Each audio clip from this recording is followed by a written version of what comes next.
जय हिंद। 15 अक्टूबर 1931 को सरजमीने हिंदुस्तान पर भारत मां के एक महान सपूत, 20वीं सदी के महानायक अबुल फकीर जैनुल आबदीन अब्दुल कलाम, जिनको हम आज डॉक्टर एपीजे अब्दुल कलाम कहते हैं, का जन्म हुआ। उनका जन्म एक परिवार में हुआ जिस परिवार में उनके पिता नाव चलाने का कार्य करते थे, जो उनकी खुद की नाव होती थी, जिसके माध्यम से वो रामेश्वरम के मंदिर में हिंदू तीर्थयात्रियों को ले जाया करते थे।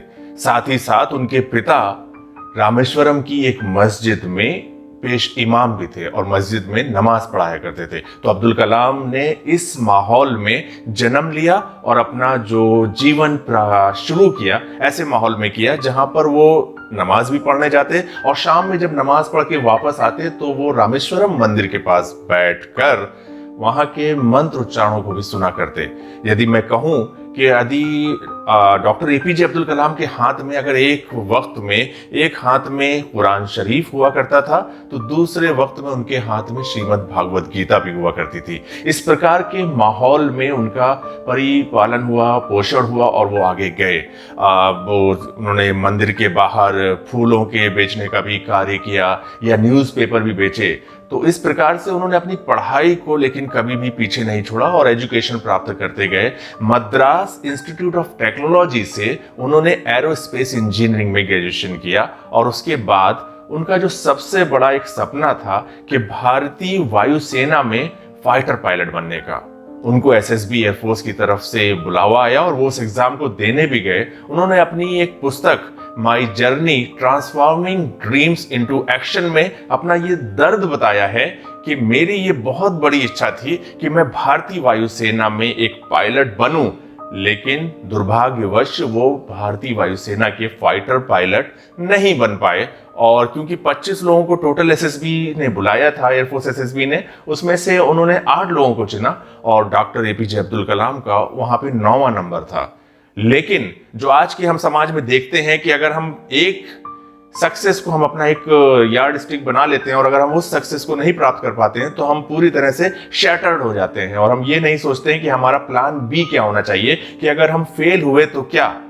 तो उनका जो एक सपना था भारतीय वायुसेना में पायलट बनने का, वहां पे वो फेल अवश्य हुए, लेकिन उन्होंने प्लान बी को आगे रखा और भारतीय समाज में भारत राष्ट्र के लिए वो साइंस में अपने योगदान देते गए। यहां तक कि छोटा सा एक थुम्बा जो कस्बा था वहां पर छोटे छोटे रॉकेट बनाने शुरू कर दिए गए। साइंस में उनका योगदान हमेशा आपने देखा होगा कि साइकिल पे वो रॉकेट के जो है पार्ट्स लेकर जा रहे हैं। इस तरह वो अपने जो करियर को जो है साइंस के क्षेत्र में, राष्ट्र के क्षेत्र में हमेशा अपना योगदान देते गए। फिर उन्होंने डीआरडीओ, इसरो और scientific adviser to defence ministry and scientific adviser to prime minister का भी उन्होंने अपना योगदान दिया और उन्होंने कई मिसाइल्स बनाने में बहुत बड़ा योगदान किया, जैसे कि पृथ्वी, अग्नि, आकाश, नाग, त्रिशूल, इन सब जो मिसाइल्स है उसमें बनाने का उनका बहुत बड़ा योगदान रहा। इसीलिए आज भी हम उनको मिसाइल मैन भी कहते हैं। लेकिन कई जो सैटेलाइट थी, आर्यभट्ट हो या सीरीज जो है रोहिणी की, उसमें उनका योगदान हमेशा रहा और इस प्रकार से उन्होंने अपने जो करियर को, जो अपना जीवन था, वो पूरी तरह से राष्ट्र के निर्माण में और राष्ट्र की सेवा में लगा दिया। और आगे जाकर 1998 में उन्होंने एक बहुत ही महत्वपूर्ण योगदान दिया भारत राष्ट्र के लिए, जब परमाणु का सक्सेसफुल परीक्षण किया गया 1998 मई में। तो उसके बाद उनके आगे गए और आगे जाकर 2002 में उनको भारत का 11वां प्रेसिडेंट भी बना दिया गया। और उनको अगर मैं ये बोलूं कि अवार्ड और ऑनर्स की, तो वो लिस्ट तो काफ़ी लंबी है, आपको बताने में बहुत ज़्यादा याद करने के लिए आपको बताना पड़ेगा, फिर भी मैं उसके बारे में बताऊंगा। लेकिन अब्दुल कलाम साहब जो एक बात को बहुत दिल से मानते थे, वो ये ज़रूर कहते थे कि अगर किसी भी राष्ट्र को, समाज को या किसी भी ऑर्गेनाइजेशन को या कंपनी को आगे बढ़ना है तो उसको अपने पीपल्स को, यानी कि ह्यूमन रिसोर्सेस को बहुत सजो के रखना पड़ेगा। पड़ेगा। उनकी छोटी सी एक आपने कहानी सुनी होगी, एक प्रोजेक्ट के ऊपर काम हो रहा था, उनके एक जूनियर थे और वो लोग बहुत ज़्यादा मतलब उस प्रोजेक्ट को लेकर चिंतित थे और बड़े देर तक काम करते थे। लेकिन उस जो उनका एक सहयोगी था, जो उनका जूनियर था, वो एक दिन सुबह उनके पास आया और बोला, सर आज मैं शाम को 5:30 बजे जाना चाहता हूँ। अब्दुल कलाम साहब ने बोला, ठीक है आप चले जाइएगा। उन्होंने बोला, सर मुझे आज अपने बच्चों को एग्जीबिशन दिखाने ले जाना है। तो शाम जब हो गई तो वो जो अपना प्रोजेक्ट इंजीनियर था वो अपने काम में इतना तल्लीन हो गया कि वो घड़ी देखना भूल गया और उसने जब घड़ी देखी तो रात के 8:30 बज रहे थे। तब उसको बड़ा दुख हुआ और उसने देखा कि क्या डॉक्टर अब्दुल कलाम साहब अभी ऑफिस में हैं या नहीं। तो उसने देखा वो भी नहीं है। अब जब घर पे पहुंचा तो उसकी वाइफ आराम से खाने बना रही थी और आराम से मैगजीन पढ़ रही थी, कोई टेंशन में नहीं थी। तब इन्होंने बोला कि भाई ये क्या है और बच्चे कहाँ हैं? तो उन्होंने बोला, आपके मैनेजर साहब आए थे और वो आपके बच्चों को लेके एग्जीबिशन दिखाने ले गए। तो आप समझ सकते हैं कि अपने कलीग को, अपने सहयोगियों को और अपनी टीम को वो क्या समझते थे। और इसी प्रकार से डॉक्टर अब्दुल कलाम ने ये माना कि human resources only can make और break any organisation, any nation, any society. यहां तक कि आपको छोटी सी एक कहानी और है कि वी कथिरेसन करके एक नामक जो है 9वीं पास और 10वीं फेल उनके ड्राइवर थे और उनके साथ में आए तो उनको उन्होंने पढ़ाने में सहयोग दिया और वो आज पीएचडी हैं और एक प्रोफेसर हैं। तो इस प्रकार से उन्होंने अपने सहयोगों को हमेशा जो है आगे बढ़ाने में मदद करी। इसीलिए हमारे दिलों में आज भी राज करते हैं डॉक्टर अब्दुल कलाम साहब। और जो मैंने पहले आपसे बोला कि डॉक्टर अब्दुल कलाम साहब को कितने अवार्ड्स मिले, कितने ऑनर मिले, उनकी लिस्ट लंबी है, फिर भी उनमें से कुछ मैं आपको गिना सकता हूं कि उनको भारत रत्न दिया गया, पद्म भूषण दिया गया, पद्म विभूषण दिया गया, वीर सावरकर अवार्ड दिया गया, अमेरिका का हूवर अवार्ड दिया गया, चार्ल्स टू अवार्ड दिया गया, या इस प्रकार से उनको बहुत से अवार्ड दिए गए। यहां तक कि वो जब 2005 में स्विट्जरलैंड गए थे तो स्विट्जरलैंड ने 26 मई को साइंस डे के नाम से मनाने लगे हैं उनकी उस विजिट की वजह से।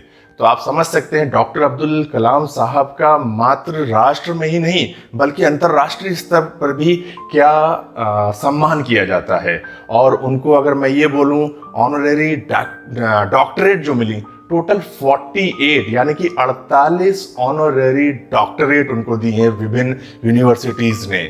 और उसके बाद जो हम सबक ले सकते हैं कि सबसे पहले आपके पीपल मैनेजमेंट, आपकी टीम स्पिरिट, आपके ह्यूमन रिसोर्सेस आपको बनाते हैं या बिगाड़ते हैं। और साथ में डॉक्टर एपीजे अब्दुल कलाम का यह भी मानना था कि किसी भी राष्ट्र का यूथ, विज्ञान अगर साथ आ जाए तो उस राष्ट्र को एक चरम सीमा पर कामयाबी के ले जा सकता है। इसीलिए वो हमेशा यूथ से मिला करते थे और ये यूथ से मिलकर कहा करते थे कि राष्ट्र को अगर बनाना है तो आप लोगों को आगे बढ़कर आना होगा। और बल्कि मैं अगर ये कहूँ कि उनकी ये इच्छा भी थी कि जब वो अंतिम सांसें लें तो वो भारत के उस फ्यूचर के साथ यानी यूथ के साथ कुछ ऐसी बातें कर रहे हैं। और उनकी वो इच्छा भी पूरी हुई जब 27 जुलाई 2015 को उनको कार्डियक अरेस्ट आया। डॉक्टर अब्दुल कलाम जी का हमेशा ये कहना था कि आपको अगर कोई भी मकाम हासिल करना है तो आपको सपने जरूर देखने चाहिए, क्योंकि अगर आप सपने नहीं देखेंगे तो आप अपने लाइफ में कुछ बन नहीं पाएंगे। लेकिन वो सपने सिर्फ मुंगेरी लाल के नहीं होना चाहिए, वो सपने ऐसे होने चाहिए जिनके लिए आपके अंदर जुनून होना चाहिए, ऑब्सेशन होना चाहिए, पैशन होना चाहिए, आपकी नींदें उड़ जाना चाहिए। उनके लिए आपको पालन होना चाहिए, अनुशासन होना चाहिए, दृढ़ संकल्प होना चाहिए और समर्पण होना चाहिए। तब जाके आप अपनी जीवन में एक सफलता प्राप्त करते हैं। 27 जुलाई 2015 को भारत का ये लाल हम सबको छोड़कर चला गया, लेकिन आज भी हमारे दिलों में, राष्ट्र में, अंतर्राष्ट्रीय स्तर पर डॉक्टर अब्दुल कलाम का राज चल रहा है। भारत माता की जय। और ऐसे भारत के सपूत को और सदी के महानायक को हम हृदय से प्रणाम करते हैं। जय हिंद, जय भारत।